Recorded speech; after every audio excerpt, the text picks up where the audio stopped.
నమస్కారం. Welcome to our YouTube channel అనగనగా ఓ కథ.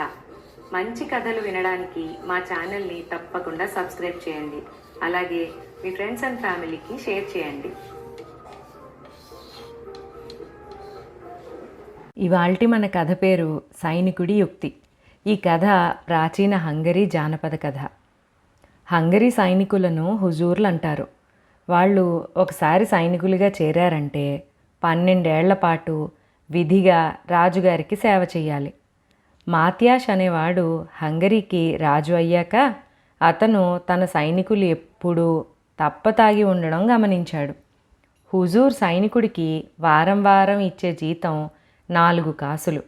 అంత కొంచెం డబ్బులతో హుజూర్లు అస్తమానం ఎలా తాగగలుగుతున్నారో ఆయనకు అర్థం కాలేదు. సైనికోద్యోగులను అడిగితే వాళ్ళు కూడా ఏమీ చెప్పలేకపోయారు. ఈ రహస్యాన్ని తానే స్వయంగా తెలుసుకోవాలనుకుని రాజు హుజూర్ దుస్తులు ధరించి జేబులో 4 కాసులు మాత్రమే వేసుకుని సాధారణ సైనికుడిలాగా వినోదార్థం బయలుదేరాడు. ఆయన ఆనాటి సాయంకాలానికి నగరం వెలుపల ఉన్న ఒక సారా కొట్టుకు చేరాడు. అక్కడి ద్వారం చేరుతూ ఉండగానే లోపల నుంచి నవ్వులు కేకలు వినిపించాయి. తాను కూడా తన 4 కాసులతో వినోదం పొందటానికి అది తగిన స్థలమే అనుకుని రాజు కూడా లోపలికి అడుగుపెట్టాడు. లోపల 4 పాత హుజూర్లు ఉన్నారు. వారిలో ఒకడు కొత్త హుజూర్ను చూస్తూనే అతని చెవి పట్టుకుని నిలవేసి, "ఏం కుర్రకుంక, సైన్యంలో ఎప్పుడు చేరావేమిటి?" అని అడిగాడు. "1 వారం క్రితం" అన్నాడు రాజు. పాత హుజూరు రాజు భుజం తట్టి, "నీకింకా 12 ఏళ్ల పాటు కష్టాలున్నాయన్నమాట. దాన్ని గురించి ఆలోచించకు. 2 కాసుల బ్రాందీ కొను, జల్సా చేద్దాం" అన్నాడు. "నా దగ్గర డబ్బులు లేవు, మేం చాలా పేదవాళ్ళం" అన్నాడు హుజూర్ వేషంలో ఉన్న రాజు. "అయితే అయ్యింది, నిన్ననే జీతం వచ్చిందిగా. 1 కాసు బ్రాందీ అయినా నాకు పోయించి తీరాల్సిందే, తప్పదు" అన్నాడు పాత హుజూరు. రాజుకు తప్పలేదు.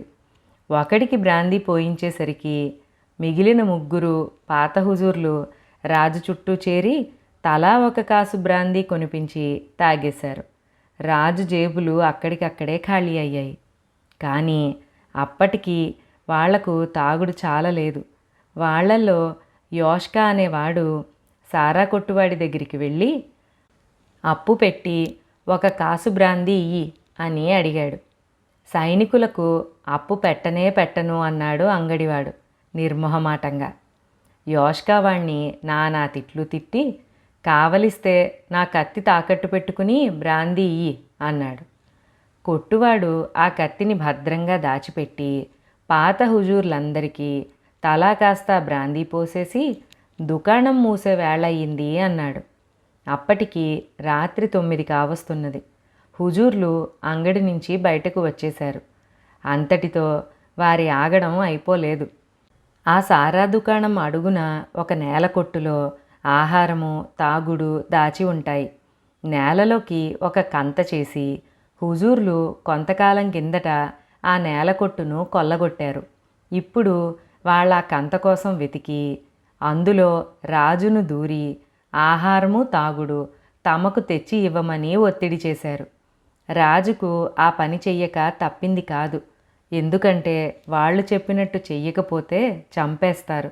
హుజూర్లు సాహసానికి దుర్మార్గానికి పెట్టింది పేరు. నేలకొట్టు నుంచి తస్కరించిన తిండి తాగుడు పూర్తి చేసి వాళ్ళు బార్కాసులకు బయలుదేరి వెళ్ళారు. బార్కాసులకు వాళ్ళు వేళమించి చేరినా గస్తీ కాస్తోన్న సైనికులు వాళ్లను నిలదీయలేదు. పాత హుజూర్లకందరికీ పడుకునేందుకు స్థలాలున్నాయి, ఒక్క రాజుకే లేదు. యోష్కా అనేవాడు నేల మీద ఒక కంబళిని పరిచి రాజును దానిమీద పడుకోమన్నాడు. రాజుకు నిద్ర పట్టలేదు. అతనికి చాలా కోపంగా ఉంది. ఈ హుజూర్లు తన డబ్బంతా తాగేయడమే కాకుండా తన చేత దొంగతనం కూడా చేయించారు. పైగా నానా తిట్లు తిట్టారు. యోష్కాకు గుణపాఠం నేర్పాలని అతను నిశ్చయించుకుని ఒక రాత్రి వేళ బార్కాసుల నుంచి తన భవనానికి తిరిగి వెళ్ళిపోయాడు. తెల్లవారుతూనే హుజూర్లందరూ తమ ఆయుధాలతో సహా పెరేడుకు రావాలని రాజుగారు తనిఖీ చేస్తారని వార్త వచ్చింది. హుజూర్లందరూ తమ ఖడ్గాలను తగిలించుకుంటూ ఉంటే యోష్కా తనకెవరైనా ఒక ఖడ్గం ఇస్తారేమోనని ఎందరినో అడిగి చూశాడు. కానీ ఎక్కడా అతనికి ఖడ్గం దొరకలేదు. చివరికి అతను ఒక వడ్రంగివాడిని అడిగి కొయ్య కత్తి ఒకటి చేయించుకుని దాన్ని వరలో పెట్టుకుని పెరేడుకు బయలుదేరాడు. పెరేడుకు వచ్చి తన ఎదుట నిలబడి ఉన్న హుజూర్లలో యోష్కాను రాజు పోల్చుకున్నాడు. అతని వద్ద ఖడ్గం ఉన్నదో లేదో ముందుగా చూశాడు. యోష్కా నడుముకు కత్తివర వేళ్లాడుతున్నది. అందులో కత్తి లేదన్న సంగతి బయటపెట్టి యోష్కాను శిక్షించాలని రాజు ఉద్దేశ్యం. ఏదో నేరం చేసినందుకు ఒక సైనికుడికి మరణదండన విధించి ఖైదులో ఉంచారు. రాజు ఇప్పుడు ఆ సైనికుణ్ణి తన దగ్గరకు తీసుకురమ్మన్నాడు. మరణశిక్ష పొందిన సైనికుణ్ణి తెచ్చారు. రాజు యోష్కాను ముందుకు రమ్మని వాడి తల నరుకు అని ఆజ్ఞాపించాడు. యోష్కాకు కాళ్ళు చల్లబడ్డాయి. తన కొయ్య కత్తితో ఆ సైనికుడి తల ఎలా నరకగలడు? అందుచేత వాడు దీనంగా, మహారాజా, రక్తపాతం చెయ్యటం నాకు అలవాటు లేదు.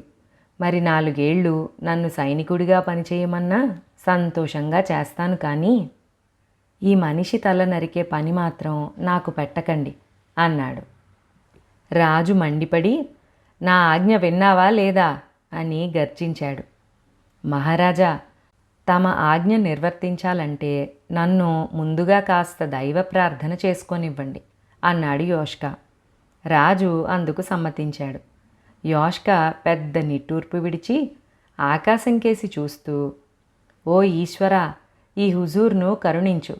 నేను ఈ సైనికుడి ప్రాణం తీయకుండా ఉండగలందులకు నా కత్తిని కొయ్య కత్తిగా మార్చు అంటూ కత్తిని చప్పున వరనించి పైకి లాగి, చూశారా మహారాజా, దేవుడు నా ప్రార్థన విన్నాడు. కత్తి కొయ్య కత్తిగా మారిపోయింది అన్నాడు. రాజు యోష్కా యుక్తికి మెచ్చుకుని అతన్ని శిక్షించే ఆలోచన మానేశాడు. ఇక్కడితో ఈ చిట్టి కథ సమాప్తం. మరొక మంచి కథలో మళ్ళీ కలుసుకుందాం. అంతవరకు సెలవు. మొదటిసారి మన ఛానల్ని చూస్తున్న వాళ్ళు ఎవరైనా ఉంటే మంచి కథలు వినడం కోసం తప్పకుండా సబ్స్క్రైబ్ చేయండి.